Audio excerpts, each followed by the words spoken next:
to test my husband's management skills. Dad sent me to do a surprise inspection of the company he was running. As soon as I walked in, I noticed a new, peculiar room in the office. Inside, there was a large pink bed and a vanity table. Moments later, a woman, dressed provocatively, emerged from the room, carrying a glass of water. I was about to step forward and confront her when her hand trembled, spilling the water onto a power switch. The entire company went dark. Annoyed, I asked an intern standing nearby, "Who hired that idiot woman?" The intern immediately shushed me. "Lower your voice, that's our CEO's wife. I heard this whole company belongs to her." I froze. "Just the CEO's wife, then what am I?"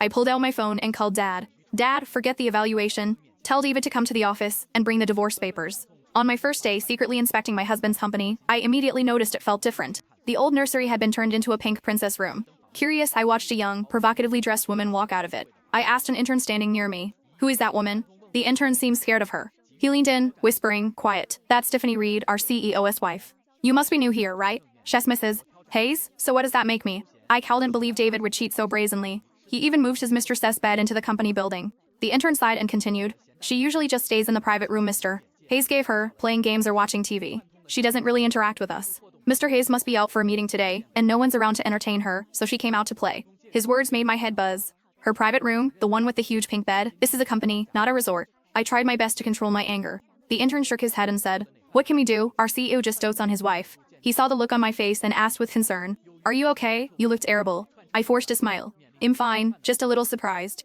It's certainly an I- opener to see someone like that in a company." The intern gave a wry smile and shrugged. "You'll get used to it. She doesn't really do anything harmful. We just have to tolerate it and pray she gets bored and goes back to her room." I didn't say anything more. I watched Tiffany skip away from the lounge area, humming a tune.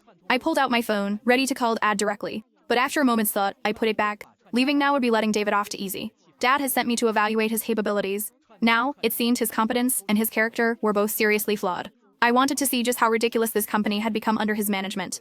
I straightened my clothes and walked to the reception desk. "Hi, I'm Ashley Miller, from corporate, here for a project review. Could you please arrange a temporary workstation for me, somewhere quiet if possible? Also, this inspection is internal, so I'd prefer Mr. Hayes doesn't know him here." The receptionist nodded respectfully. I walked into the office area, found a corner desk, and settled in, my gaze fixed on Tiffany, who was not far away. She was holding a glass of water, curiously studying a fire alarm button on the wall, seemingly debating whether to press it.